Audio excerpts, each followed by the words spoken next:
Oi, boa noite para você. O Entrevista Coletiva de hoje transita entre a história e a política e revisita a obra e legado de Hélio Garcia, ex-governador de Minas Gerais em 2 ocasiões. Ele teve uma biografia lançada recentemente, o livro que eu vou mostrar aqui, Hélio Garcia, A Arte Mineira de Fazer Política, trabalho do jornalista e escritor Itamar de Oliveira, que é um dos nossos convidados de hoje. Boa noite, Itamar, bem-vindo. Boa noite, muito obrigado pela oportunidade. É um prazer muito grande estar aqui numa casa de jornalista e meio de companheiros da imprensa. O prazer é todo nosso. Também presente um ex-secretário de Garcia, ex-deputado, também ex-colunista da Band News FM, Roberto Brant. Tudo bem, Brant? Boa noite. Tudo bem, Lucas. Boa tarde, Orion. E o nosso colunista de política, Orion Teixeira, também presente aqui conosco. Tudo bom, Orion? Tudo bem, Lucas, Itamar, Roberto, prazer falar com vocês. Itamar, vamos lá. Primeiro, claro que a gente tem uma audiência que é muito ampla, muito vasta. Eu queria primeiro que você contextualizasse quem foi esse senhor Hélio Garcia, que foi governador do nosso estado 2 vezes. Olha, elaborar esse livro foi uma grande viagem e eu teria, sobretudo, que agradecer os companheiros dessa viagem. Porque qualquer obra, especialmente um livro com as características desse livro que eu fiz, que é um livro-reportagem, ele precisava de ter apoio, colaboração, participação de muitas pessoas. E foi aos poucos que eu fui descobrindo o personagem. Então, acho que eu conheço um pouco, embora eu tenha vivido, tenha convivido, eu acho que a oportunidade de passar quase 5 anos pesquisando fatos da política de Minas Gerais, entrevistando, viajando, ouvindo e procurando coisas, eu diria que eu começo a conhecer um pouco mais, não só o personagem Hélio Garcia, mas começo a perceber um jeito mineiro de fazer política. E acho que estou aprendendo também um jeito mineiro de contar como se escreve sobre política de Minas Gerais. Mas então, quando você fala desse trabalho de 5 anos, sua pesquisa inicial era sobre outro tema e você se interessou ali pela figura Hélio Garcia que apareceu em algum momento ou desde o início o trabalho já foi voltado pensando aqui no Hélio? Não, eu tive na UFMG durante muitos anos, fui professor de jornalismo. Eu tinha um desejo muito grande de aproveitando a experiência do Centro de Estudos Mineiros, escrever sobre os governadores de Minas Gerais a partir da Revolução de 30. Mas eu acabei mudando de percurso, acabei mudando um pouco de trajetória e o tempo foi passando e eu agora pretendo, a partir do Hélio Garcia, eu pretendo fazer uma trilogia. Não sei se vou conseguir. Então, Hélio Garcia seria o primeiro personagem. Se eu tiver condições, eu quero fazer sobre o Olegário Dias Maciel e uma terceira sobre Benedito Ribeiro Valadares. Então, acho que se eu fizer esses 3 livros, eu acabo dando uma contribuição boa para o estudo e um pouco sobre essa arte de fazer política em Minas Gerais. É o meu desejo, não sei se vou conseguir, mas com o Hélio Garcia eu aprendi muito. Eu acho que o Hélio Garcia foi uma experiência muito rica, né? E eu acho, por exemplo, hoje estamos aqui nessa entrevista compartilhada com o ex-ministro, né, com o Roberto Brant. O livro foi todo compartilhado. O Roberto, por exemplo, escreveu um texto para mim, um texto importantíssimo, né, que ele viveu, ele estava por dentro. O Roberto vai contar isso aqui na nossa entrevista, mas eu aproveitei figuras da política de Minas, como os ex-secretários. O Hélio Garcia tinha uma escuderia de homens preparados, competentes, e ele fez uma história na política de Minas Gerais, colocando essas pessoas na vida pública, né? E tem outros aspectos que durante essa conversa eu me disponho a esclarecer para vocês. Ótimo. Roberto, você foi ministro, deputado, secretário, inclusive no governo Hélio Garcia, e nós, durante o programa, a gente vai ter a oportunidade de falar desse legado, dessas lições do Dr. Hélio Garcia. Mas eu queria ver com você o seguinte, a política hoje ainda é muito criminalizada, né? Culpa-se a velha política, defende-se uma nova política, outros dizem que são antipolíticos. Afinal, agora vocês reaparecem aqui dizendo que a política é arte. Afinal, o que é a política? É arte, antipolítica, ela é velha ou nova? É uma pergunta instigante. Não há nova política. A política ela é eterna. Desde que os homens se reuniram em comunidade para procurar os mesmos fins e repartir os esforços, nasceu a política. O contrário da política é a violência. Quando os homens se reúnem, há conflito de interesses, há conflitos de necessidades.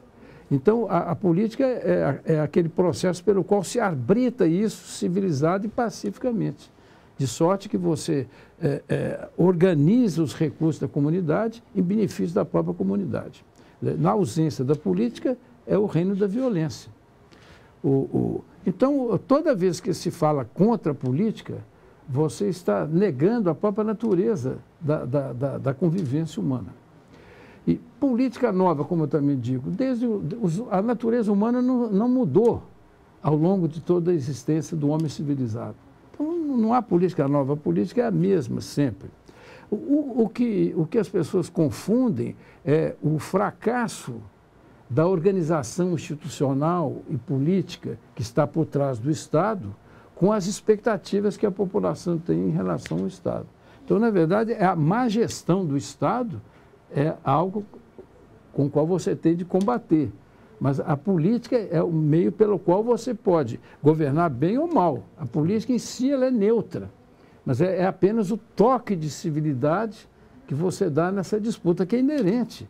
Você reúne 10 pessoas, dentro de algum tempo elas entram em conflito, competem entre si pelas melhores posições e para fazer o mínimo de esforço em benefício do objetivo comum. A política apazigua isso e tenta equilibrar as forças e os interesses, né? Então, a gente tem de valorizar muito a política. Toda vez que você se revolta contra a política, você está abrindo as portas para o autoritarismo. No autoritarismo, é a vontade de uns poucos que se impõem. É claro que no próprio domínio da política democrática, você percebe esse desequilíbrio. Nem todas as pessoas têm o mesmo acesso ao poder e aos benefícios e à riqueza que o poder fornece. Mas o contrário da política significa um pequeno grupo que impõe a sua vontade. E isso nunca vai muito longe. Tá certo? Porque quanto mais desigualdade, quanto mais diferença dentro da comunidade, pior ela funciona. Né? Então, para não me estender muito, é um pouco isso. Os bons políticos são pessoas, são atores civilizacionais. Isso é que é o ponto de partida. Você usou uma definição interessante sobre política, falando que a política é neutra. E hoje tudo que a gente observa no cenário político atual é uma não neutralidade, pelo contrário, né? Uma polarização impressionante que o país está vivendo. Pegando a sua convivência com o Hélio, ele se definia de alguma maneira politicamente? Tinha-se essa coisa de os políticos se posicionarem de alguma maneira ali no espectro político e reafirmarem aquela posição? Ou não? Era muito diferente do que é hoje?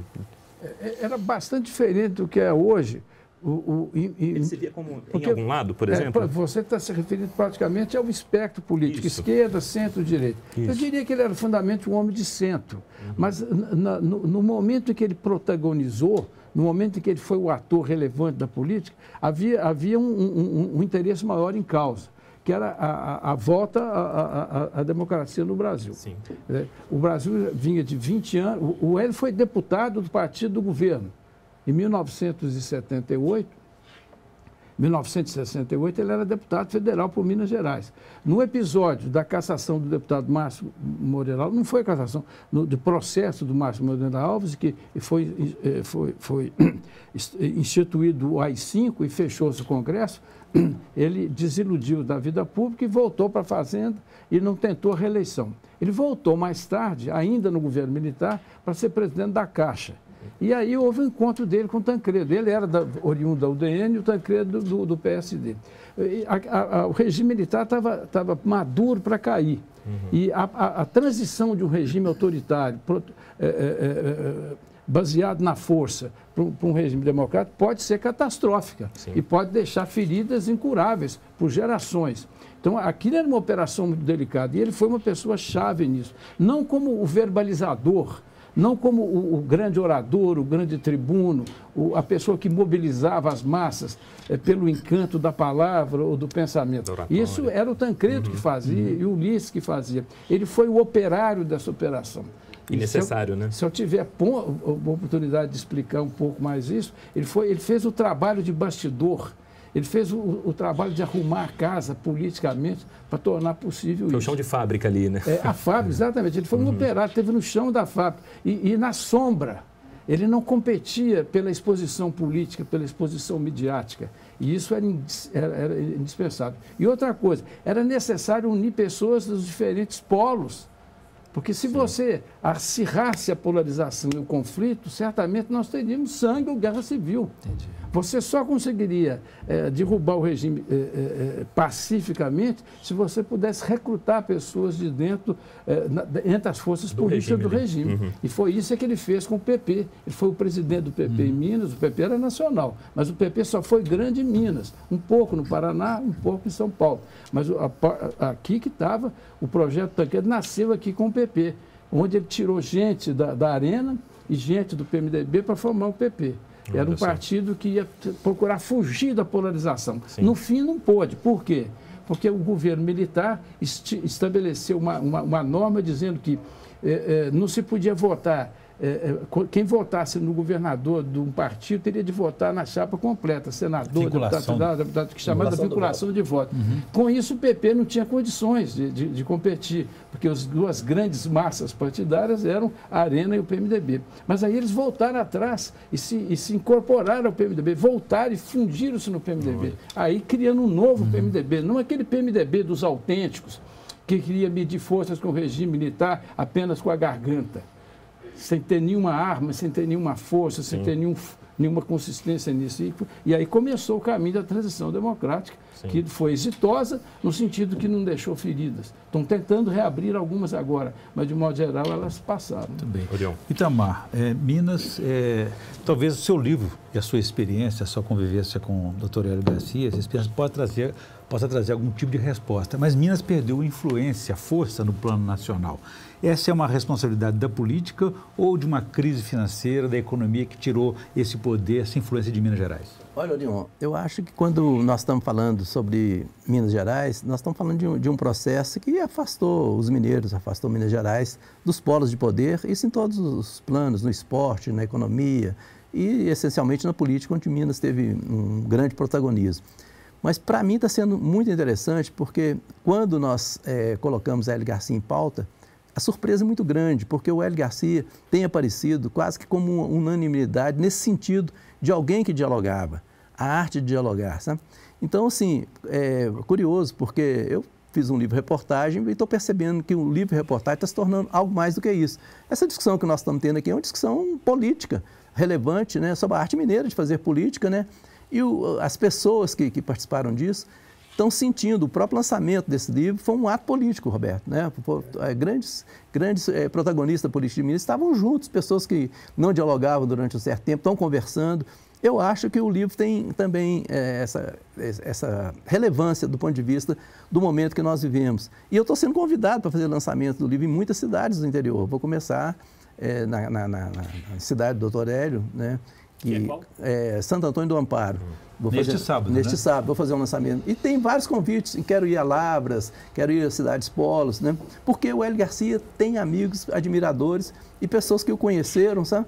No estado inteiro, que sabem dessas histórias todas que ele deixou, né? Que o Hélio Garcia, para os mineiros, ele deixou um legado muito, muito importante.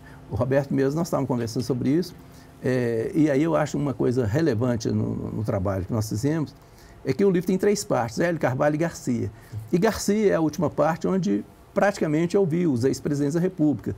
Eu falei com o presidente Collor, falei com o presidente Sarney, falei com o presidente Fernando Henrique, eu falei com Francisco Dornelles, falei com altas figuras da República. Com o Fernando Henrique, por exemplo, foi ótimo, nós debatemos política, sabe? Foi muito bom. Ainda brinquei com ele, presidente, o senhor tem que fazer alguma coisa nesse momento. Ele estava querendo ficar mais protegido. Falei, não, só precisa mostrar o rosto. Nós temos um legado, né? Nós estabelecemos algumas normas, só foi um ator importante no processo de redemocratização. Então, o doutor Hélio Garcia, nesse livro, ele aparece, coisa que nós mineiros não sabíamos, assim, pelo menos grande parte da inteligência mineira não tinha consciência do papel, e nisso o Roberto foi uma figura de destaque, ele faz uma parte do livro, um capítulo sobre isso, e todas as figuras nacionais ressaltaram o papel do Dr. Hélio na transição democrática. O ministro Delfim fala, não haveria Tancredo Neves se não houvesse Hélio Garcia, né, por causa do trabalho de articulação que Hélio Garcia fez, né? Então as conversas foram todas muito interessantes, muito divertidas, e acho que esse livro está caminhando por ele próprio, está provocando debate e está nos permitindo, inclusive, a possibilidade de conversar com gente jovem. Eu acho que isso para mim, que escrevi o livro, eu não esperava isso. E estou me colocando para debater, para conversar, para dialogar. E acho que essa oportunidade de estar aqui com vocês, porque como eu fui professor de jornalismo, eu fico até um pouco acanhado quando vocês falam que eu sou escritor. Eu não sou escritor. Eu sou um jornalista que escreveu alguns livros. O Lélio Fabiano dos Santos, que vocês conhecem bem, um dos meus convidados da PUC, ele falou comigo: Itamar, para com essa história de ficar escrevendo. Escreve logo. Não fica escrevendo, não. Você já é um escritor de obras completas. Mas eu falei para vocês, depois do Hélio Garcia, eu ainda tenho pretensão de escrever mais 2 livros. Vamos ver. O Itamar está modesto e a gente tem mais história para conversar aqui sobre esse livro. Entrevista coletiva está indo para o intervalo e volta já já.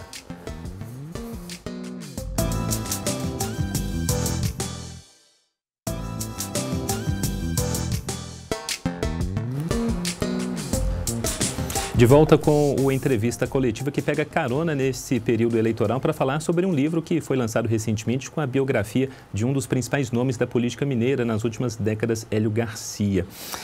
Itamar, a gente comentou, o Roberto comentou aqui, sobre a importância do Dr. Hélio nesse processo da redemocratização, nessa saída do regime militar. Mas ele depois também assumiu como governador no período de 1991 a 95, com alguns anos aí, portanto, já de democracia estabelecida. Ele que antecedeu Eduardo Azeredo, veio depois de Newton Cardoso, 2 figuras aí também de destaque da nossa política. Esse segundo mandato à frente do governo do Estado, como que foi para o Dr. Hélio? Olha, eu acho que o segundo mandato do Dr. Hélio Garcia ficou muito claro que ele queria mesmo... Ele teve convites para ser vice-presidente da República, do Dr. Fernando Collor. Ele tinha uma projeção nacional que ele poderia ter caminhado para a política nacional de forma firme. Mas ele tinha muito um desejo, que era muito claro, de governar Minas Gerais, eleito pelo povo, porque ele tinha sido eleito junto com o Tancredo, ele tinha sido vice, e ele tinha esse desejo que é absolutamente legítimo. Então, a eleição dele foi uma eleição com vários candidatos, com Ronan Tito, com Oscarzinho Correia, com o Hélio Costa, o Pimenta da Veiga, então, Virgílio Guimarães. Então, todas as forças políticas de Minas Gerais estavam naquela disputa. E ele conseguiu vencer uma eleição muito disputada, mas mais do que vencer a eleição, ele conseguiu fazer um governo efetivamente ímpar do ponto de vista de realizações. Vou citar apenas uma obra que eu acho que ela tem uma repercussão política, que é a duplicação da Fernão Dias. Isso eu conversei muito com Fleury, ex-governador de São Paulo, Luiz Antônio Fleury, que gostava demais do Dr. Hélio, e ele me falando: Itamar, olha, eu acho que eu e o Hélio Garcia, acabamos com a Revolução de 30 e 32. Por quê? São Paulo e Minas Gerais tem que ser irmãos, tem que ser fraternos. Então, essa interiorização do desenvolvimento era uma visão de 2 homens públicos, né, na época no MDB, né, quer dizer, de origem no MDB, na transição democrática, na nova república, né, nesse processo que nós vivemos nos últimos anos. Então, o governo do Hélio Garcia, o Roberto está aqui, o governo do Hélio Garcia foi também uma sementeira de talentos para a política, né, de pessoas que participaram como secretários estaduais, e muitos deles alçaram posições importantíssimas. O próprio Roberto, que está aqui nessa mesa, foi ministro da Previdência Social, né, com desenvoltura, né, o doutor Valfrido Mares Guia foi ministro também, Paulo Paiva, né, Arlindo Porto. Né, nós temos toda a equipe do doutor Hélio, o ministro Zé Carlos Carvalho também. Então, assim, foi uma sementeira também de lideranças. Antônio Anastasia, né? Antônio Anastasia.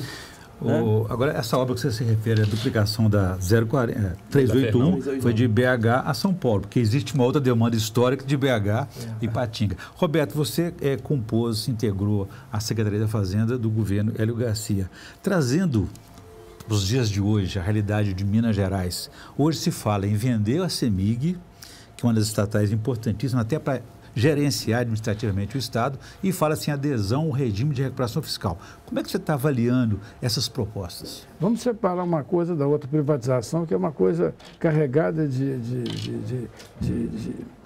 conteúdo ideológico. A gente deve ser a favor ou contra a privatização de empresas públicas por razões absolutamente pragmáticas. Por exemplo, a privatização do sistema de telecomunicações foi perfeita. As pessoas que não são da minha geração, o nosso telefone nós éramos obrigados a declarar como bem no imposto de renda. Tá certo? Comprávamos com pagamento 20, 30 meses para pagar. O sistema, as empresas siderúrgicas, a mineração, a Vale do Rio Doce, quer dizer. Então, essas coisas deviam ser realmente privatizadas. Agora, privatizar por ideologia É uma burrice. Quer dizer, a CEMIG pode ser pública ou pode ser privada, dependendo do interesse do Estado. Privatizar para quê? Se for privatizar, pegar o dinheiro para pagar funcionário público, não vale a pena. O Estado pode se beneficiar de um setor que é lucrativo. Sim. E que é bem gerido. Ninguém nunca vai poder dizer que a CEMIG foi objeto de aproveitamento político. Desde quando ela foi criada por Juscelino Kubitschek, o primeiro presidente foi o Lucas Lopes. Nos sucessivos governos sempre se fez gestão de qualidade, como a própria Copasa. Então, eu acho que toda vez que se torna uma questão política, você já está cometendo um erro de origem. Se for necessário, nós, no nosso governo, do Hélio Garcia, nós privatizamos o Benja e o Cantenal. Porque nós achamos que o Estado não havia nenhum motivo para o Estado gerir bancos comerciais. Banco, né? Tá certo? Então, sobre isso eu não tenho a menor dúvida. Privatizar, por razão ideológica. Quando o John Kennedy, que foi um político inesquecível, dizia o seguinte: ideologia não resolve nenhum dos problemas com que o Estado tem de lidar. Tá certo? Então, privatizar por motivo ideológico é uma coisa totalmente equivocada. O regime de recuperação fiscal, claro que temos de aderir a ele. O Brasil viveu, ao longo dos últimos 30 ou 40 anos, um regime inflacionário tremendo. E o regime inflacionário desorganizou as finanças públicas. O governo federal aprovou uma série de legislações para disciplinar o Estado, como a lei de responsabilidade fiscal, a lei do teto. Então, o governo federal foi, aos poucos, se disciplinando através de instrumentos legais. Os governos do Estado, eles foram, nesse processo, eles foram privados de toda a liberdade financeira. Eles só podem arrecadar os impostos e gastar exatamente aquilo. Não podem se endividar. Eles estão na mão do governo federal. Eles não podem emitir título da dívida pública, não podem contrair empréstimo sem autorização do governo federal. Quer dizer, nós vivemos sobre um falso federalismo. Agora, tem um passivo acumulado de gerações e de décadas que estão aí para ser pagos. Isso foi renegociado com o governo federal, uma certa época, transformou todo o passivo do Estado num único passivo contratual, de acordo com certas regras, que à época eram boas e que se transformaram em regras bastante gravosas. Nenhum Estado brasileiro muito endividado tem condição de honrar e servir essa dívida. Sim. Então, o regime de recuperação fiscal é uma oportunidade de repactuar esse passivo em condições mais fáceis de ser amortizado e com juros mais baratos, exigindo do Estado algumas disciplinas. Todas essas disciplinas são corretas, não dá aumento para funcionário, não aumentar o número de funcionário público dentro de determinadas condições. Agora, a exigência de privatizar CEMIG e Copasa é um erro, é uma imposição absurda e isso fere inteiramente a autonomia do Estado. O Estado deve aderir ao regime de recuperação fiscal, deve lutar para que essas condições sejam eliminadas. Agora, se lhe convier, no tempo certo, ele privatiza ou não. Mas ele não deve se submeter assim, ao julgo do Poder Federal. Agora, os nossos políticos hoje estão tão mediocrizados, tão impotentes, que até esse debate ele acaba desaparecendo. Isso é um debate que devia estar aí presente, inclusive nas eleições para governador do Estado. As pessoas têm de transmitir isso à população com toda a transparência e com honestidade de propósito. Verdade. Ô Itamar, a gente está aqui na reta final do programa, passa super rápido. Eu vou pedir de cada um de vocês alguma passagem, algum caso pitoresco que você tenha descoberto nesse seu trabalho aqui de pesquisa e que você achou sensacional de colocar aqui no livro e agora contando também para a nossa audiência. Bom, eu acho que o que eu acho mais interessante é que eu descobri no governador de Minas Gerais uma pessoa terna. Uma pessoa afável, uma pessoa meiga, uma pessoa doce, que sabia lidar com os funcionários, sabia lidar com os empregados. Né? E durante as minhas pesquisas eu percebi que também que ele soube viver a vida. Né? Então, ele todas as namoradas que a gente gostaria de ter, ele as teve. Né? Algumas delas eu tive a oportunidade de conversar. Né? A juventude dele aqui em Belo Horizonte foi uma festa, isso está registrado no livro, isso também está comovendo as pessoas que estão lendo essa parte. Né? Era o tempo assim, dos cabarés, era outro tempo de Belo Horizonte, e Belo Horizonte era uma cidade um pouco romântica, um pouco parisiense, né? Jovem, né? Muito jovem. Uhum. Né? Então, não era Montmartre nem Montparnasse, mas Belo Horizonte tinha, né, seu charme. Tinha seu charme. Uhum. Eu acho que as novas safras estão descobrindo isso. Belo Horizonte continua sendo uma cidade charmosa, né? E eu acho que assim, o doutor Hélio ele namorava todas as moças do Minas. Eu não tenho o mesmo talento que ele, eu vou lá para o Minas e fico olhando. As meninas continuam lindas. Pouquinho tempo aqui para o Brant contar algum caos com o doutor. Eu não tenho muito caso, porque o Hélio era um pouco mais velho do que eu, então eu não convivi com essa face da personalidade dele. Mas eu gostaria de deixar registrar o seguinte, que eu convivi com muitos políticos. Eu fiz política há muitos anos, fui deputado federal 20 anos, estive na esfera federal. Eu não conheço nenhum político brasileiro com o qual eu convivi que tivesse tanto espírito público quanto ele, e isso era do fundo do coração. Eu passei centenas ou milhares de horas com ele, refletindo e sofrendo com a impotência do Estado, diante das necessidades com que ele tem de lidar. Então, eu nunca vi nenhum momento qualquer desvio moral na conduta. Ele era um visionário que queria sempre construir mais, e tinha uma enorme compaixão pelos brasileiros, porque nós somos um país mais desigual do mundo.